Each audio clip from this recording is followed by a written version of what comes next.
Olá, meus amigos, meus irmãos e irmãs, louvado seja Deus por mais esta graça, por mais este dia. Espero que você esteja bem, na paz de Jesus. Aqui estamos novamente, graças a Deus, para mais um dia e para mais esse pequeno estudo e reflexão do Evangelho de hoje. E eu me pus a pensar a respeito dessa busca desenfreada pelo poder, pela riqueza, pelo progresso, que invariavelmente tem feito com que deixemos de lado algumas práticas e algumas coisas importantes para o bem-estar da humanidade. O Evangelho de hoje me trouxe esse pensamento. Vamos falar sobre ele daqui a pouco, porém vamos primeiramente celebrar aqueles que a Igreja considera santos pelo que fizeram pelo cristianismo. Hoje é dia 30 de junho de 2021 e vamos falar dos protomártires de Roma. A palavra protos vem do grego e significa primeiro, ou seja, vamos falar então dos primeiros mártires que estiveram e deram sua vida em Roma. Isso aconteceu a partir do dia 19 de julho do ano de 64, quando aconteceu um grande incêndio que destruiu quase totalmente a maior capital, a cidade mais importante do mundo, que era Roma. Foi um incêndio considerado criminoso e as principais suspeitas recaíam sobre o imperador Nero. Naquela época já existia-se uma harmonia muito grande entre o romano que tolerava a existência e a convivência com os cristãos. Porém começou a se desenhar uma animosidade, uma coisa assim que tudo o que acontecia era culpa dos cristãos. Se tinha uma grande seca que prejudicava as plantações, a culpa era dos cristãos. Se o rio saía do seu leito e inundava uma cidade, a culpa era dos cristãos. Se acontecia alguma peste, algum terremoto, alguma tempestade, tudo era acreditado à existência dos cristãos. Enfim, qualquer coisa era motivo para se gritar: os cristãos aos leões. Até naquele tempo surgiu uma frase que dizia assim, em latim: non licet esse Christianus, ou seja, não é permitido ser cristão. Ser cristão era realmente muito perigoso. Aproveitando-se disso e para safar-se da acusação que pairava sobre ele, Nero tratou de colocar a culpa nos cristãos.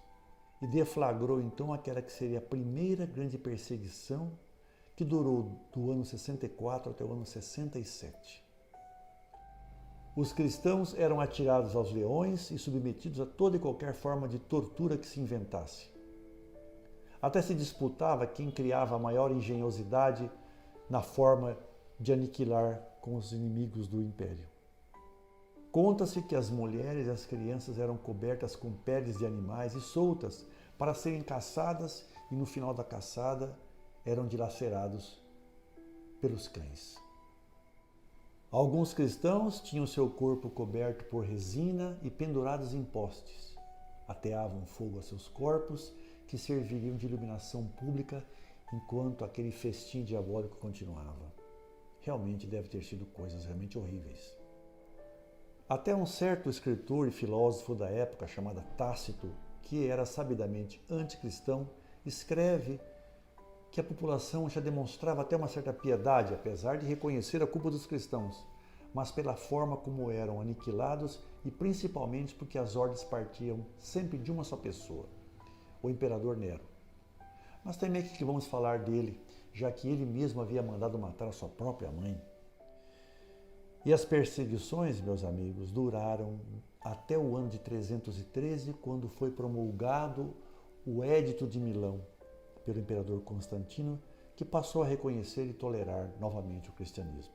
Nesse período foram 10 perseguições, e alguns historiadores calculam que nessa época foram mortos quase 6 milhões de cristãos. Porém, não importa o número, sejam quantos forem, e foram muitos, realmente foi um preço muito alto que foi pago para defender a fé cristã. Dentre os mortos, os mais ilustres eram São Pedro e São Paulo, e os demais permanecem anônimos numa enorme constelação de mártires dos primeiros tempos, aqueles que deram a sua vida pelo cristianismo. E eu vou terminar citando aqui uma frase do escritor Tertuliano de Cartago que diz o seguinte: o sangue dos mártires é semente de novos cristãos. Isso mesmo, meus amigos, irmãos e irmãs. Só isso pode explicar como o cristianismo sobreviveu, prosperou e hoje, graças a esses, nós podemos ter a liberdade de professar nossa fé em qualquer circunstância. Aos protomártires de Roma e tantos outros mártires, nossas homenagens e os nossos pedidos para que roguem por nós. Vamos agora então à leitura do Evangelho de hoje, que está em Mateus capítulo 8, versículos de 28 a 34. O Senhor esteja convosco, Ele está no meio de nós. Proclamação do Evangelho de Jesus Cristo segundo Mateus. Glória a vós, Senhor. Pelo sinal da Santa Cruz, livra a Deus, nosso Senhor, dos nossos inimigos. Naquele tempo, quando Jesus chegou à outra margem do lago, na região dos Gadarenos, vieram ao seu encontro 2 homens possuídos pelo demônio, saindo dos túmulos. Eram tão violentos que ninguém podia passar por aquele caminho. Então eles gritaram: Que tens a ver conosco, Filho de Deus? Tu vieste aqui para nos atormentar antes do tempo? Ora, a certa distância deles estava pastando uma grande manada de porcos. Os demônios suplicavam-lhe: Se nos expulsas, manda-nos para os porcos. Jesus disse: Ide.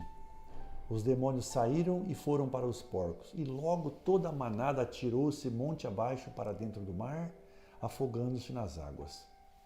Os homens que guardavam os porcos fugiram e, indo até a cidade, contaram tudo, inclusive o caso dos possuídos pelo demônio.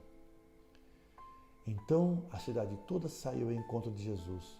Quando o viram, pediram-lhe que se retirasse da região deles. Isso para nós é palavra de salvação. Glória a vós, Senhor.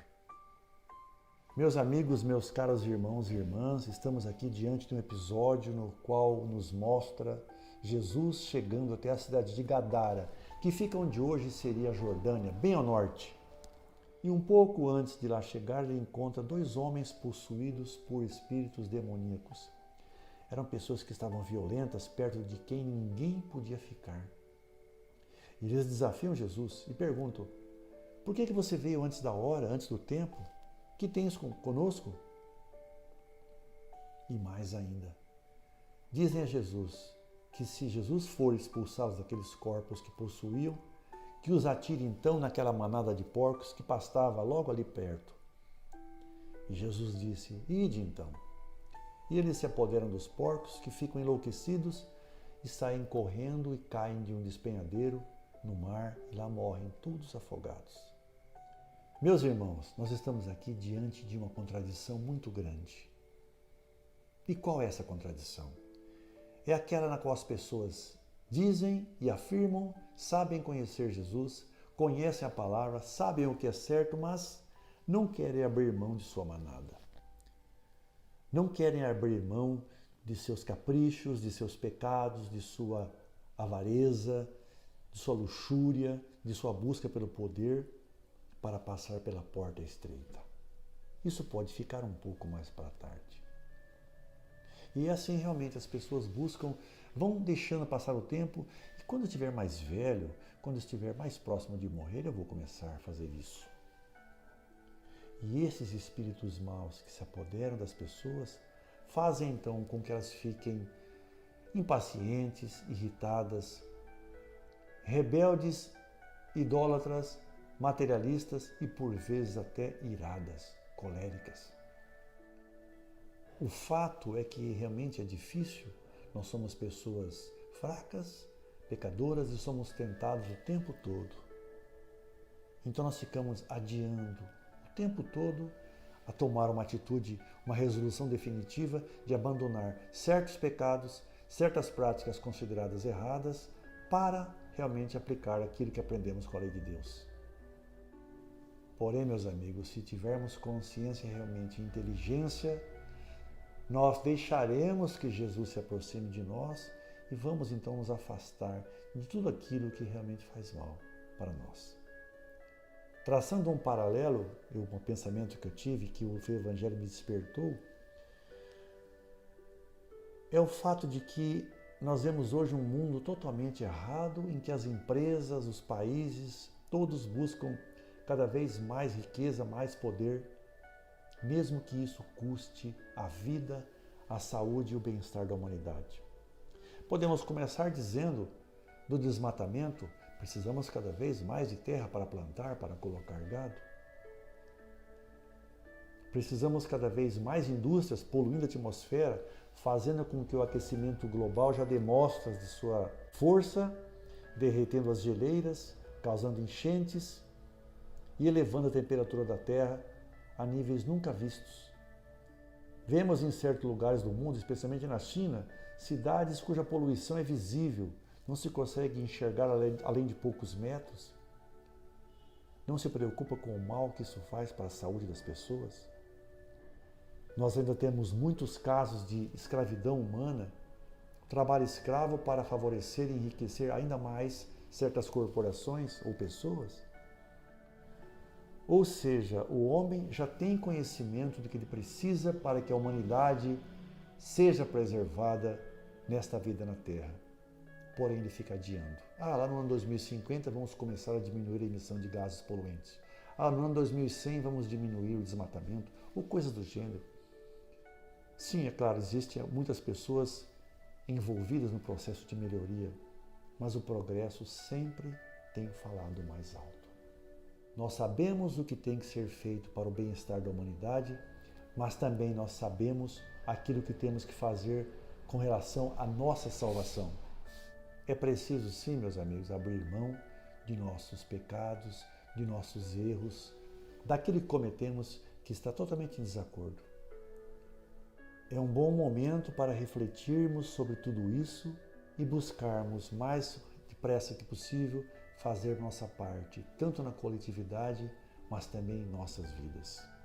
Não deixemos que os espíritos maus se apoderem de nós, vamos afastar-nos deles e vamos principalmente abraçar com muita sinceridade a palavra de Jesus e aquilo que nos foi ensinado.